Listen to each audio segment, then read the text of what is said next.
check against the Blues last weekend, I suppose, to maybe show where you guys are at this early stage in the season? Yeah, I think we learnt pretty quickly if you don't bring effort, doesn't matter who you play. The list we've got at the moment with our demographic with so many young boys, we'll get pants like we were on the weekend, which, as you said, was disappointing. First 2 weeks really promising against strong opposition in Lauderdale and Glenorchy. Effort drops off probably 10% by half the group. And then Launceston obviously teaches a lesson on the weekend. But as I said, it's probably not a bad thing to get a reality check in round 3 and only had to wait 6 days for a chance to bounce back this week. So, how was the feeling in the rooms afterwards? Obviously, there was a bit of hype. Did it feel like maybe, I know you weren't there last year, but was there a feeling like maybe back to the bad old days of last year, or not that grim? Oh, I don't think it was that grim. The leaders spoke, I guess, with how far we've come as a playing group. As you said, I wasn't privy to be here last year and see what the boys went through, but I know we played Glenorchy last year and barely kicked a goal. I think kicked a goal in the last quarter, and we'd shown already in round 2 that we bring our pressure and we can compete, and that's what we want to be hard to play against, and hopefully some results come our way. So, as you said, it was a bad day, and that's all it was. So, as I said, if it becomes a pattern of behaviour, then it's probably an issue, but I'm pretty confident the boys will bounce back this week. What were some of the positives you took out of that match?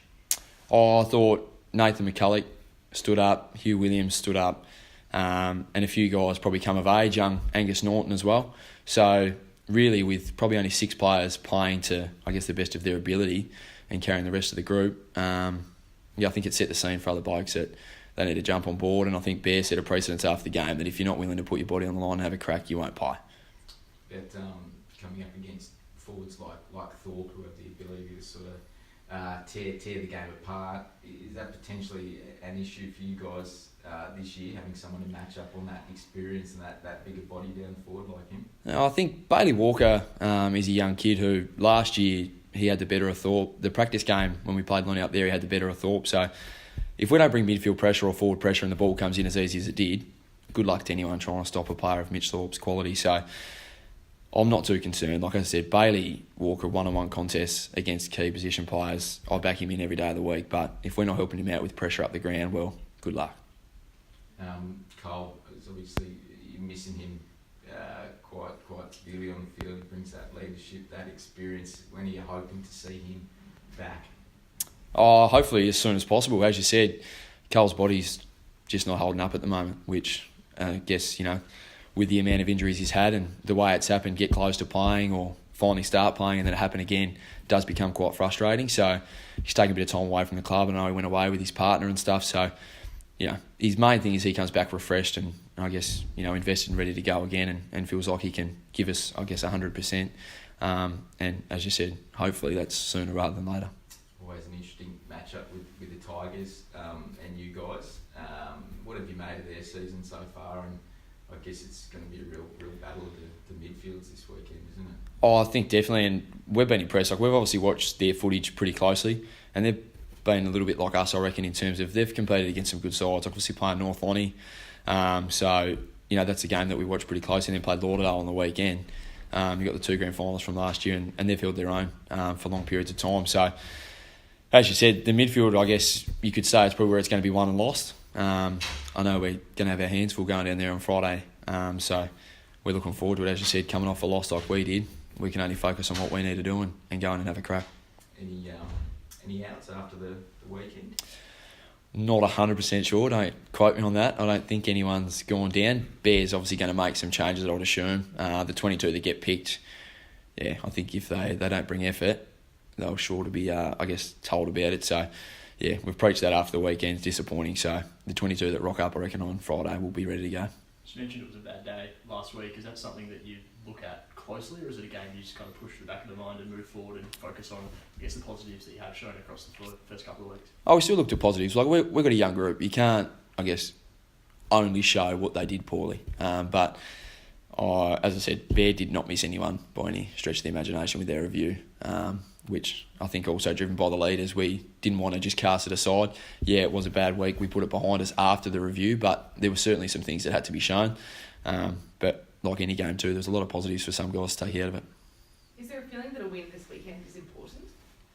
I think a win's always important. I think, Kingborough will probably say the same, that almost just reward for effort, because it does become a long season. Like, all teams work their arse off in pre-season and obviously, are putting their best foot forward almost every weekend. So it does become a little bit long, a little bit draining, and a little bit tough sometimes if you're not seeing the results. So a win, I think it's nice. Yeah, it's not necessary, but it definitely will give, I guess, the group a little bit of, confirmation that the work we're doing is going to end up in, results down the track.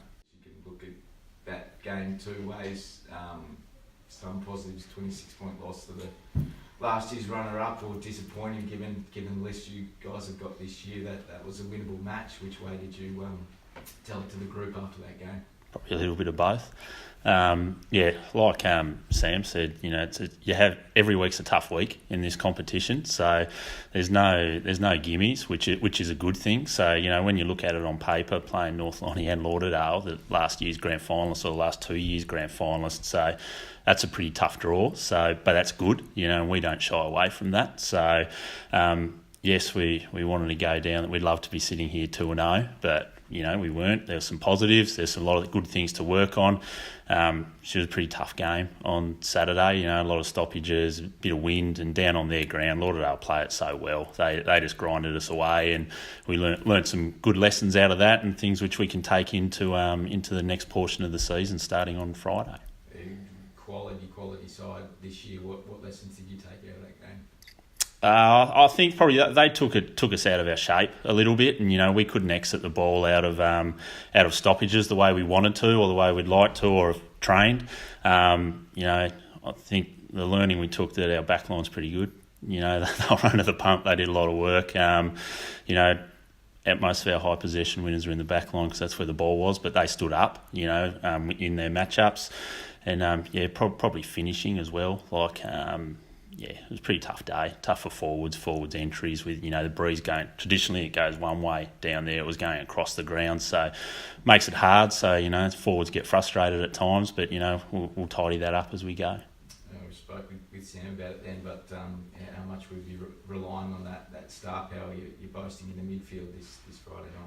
I think the midfield battle is going to be pretty good when you've got Sam in there, Jaden Charlton back at North Hobart, Nathan McCulloch going through there, and then up against Ryan Matthews, Kieran Lovell, and Lockie Clifford, Lockie Watt rolling through there as well. So I think it's a real strength area for both teams. So it's the old cliche, one in the middle. So that's a battle just alone worth getting to the footy on Friday to see those guys go head to head and go at it. So.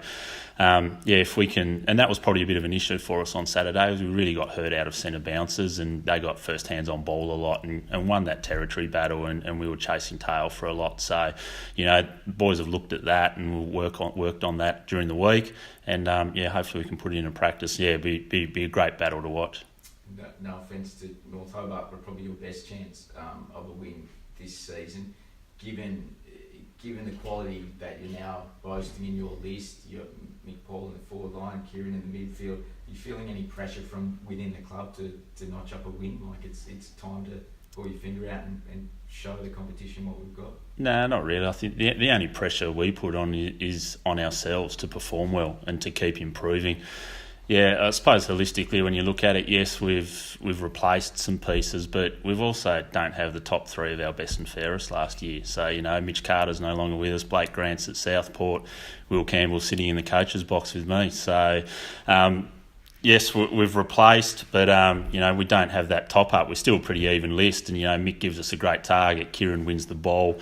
But, the only pressure on us is to just put in good performances, and I think we have done that over the first 2 weeks. It probably hasn't been four-quarter performance, but, everyone's looking for that. So, win's not far away, but North Hobart, obviously, they're pretty keen to get their first win as well. So, someone's going to walk out on Friday still with a donut in the win column, but that's just the reality of footy. So, if it doesn't go our way, we get ready to go again on Anzac Day after that.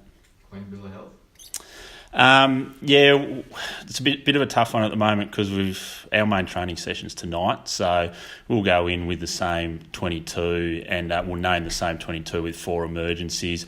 Probably Jared Drew probably won't play at this stage. He's just frustrated he can't get through a full game of footy. So we've probably got to give him some time to get his body on track, and so we'll probably look to give him this game off. And but apart from that, everyone's right to go. We'll probably make some changes from the 22 that played at Lauderdale, but we need to talk to some guys, and we'll make those final decisions tonight. Pretty big change up from the round 2 bye to the game this week, and then Anzac Day coming up as well. Is that something that you've been planning for a while, how to manage this tricky little period post the round 2 bye? Yeah, it's interesting. Yeah, we've been 1 week on, 1 week off, and then all of a sudden it's 3 games pretty compressed together. So, yeah, we've planned our schedule around that, all the way from the start of our practice games. So, we're pretty confident. Obviously, it's going to be a couple lighter weeks on the track in terms of the physical stuff we do. But, yeah, we've planned for it. So we'll see over the next 3 games how that unfolds and whether we've got it right. And you've got faith that guys like Lockie Clifford coming back after missing the back end of last year, that I guess they're building towards being able to play well across that period and be fully fit? Yeah, 100%. That's Cliff was probably pretty rusty on Saturday, and he wouldn't hold his game to the standard that he normally sets for himself. But, it's all about when you're coming back from injuries. The guys do enough work these days off legs and all those sorts of things when they are carrying an injury.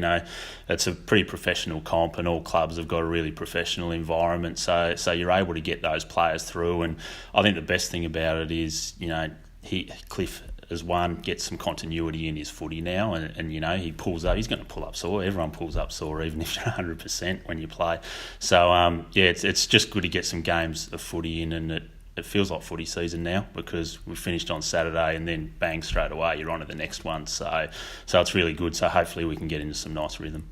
The 2 clubs have kind of made Good Friday their own the last couple of years. Is it a game that the boys just naturally get up for, perhaps more than others? Yeah, absolutely. Good Friday. It's a great day to play because there's not much else going on. So, everything's shut. So you come to the footy, I think we drew over 1,000 people to round 1 down at the Twins. North Hobart had over 1,000 to their game as well against Lauderdale at home. So, we'd be hoping for a really good crowd, and, like we mentioned before, some of the matchups across the field, it's 2 young teams, 2 developing teams that want to play exciting footy and get out and put some score on the board as well. So it's worth, getting off the couch and being down at the Twin Ovals and, supporting whichever club you go for, or just supporting the competition in general. We want to see everyone there.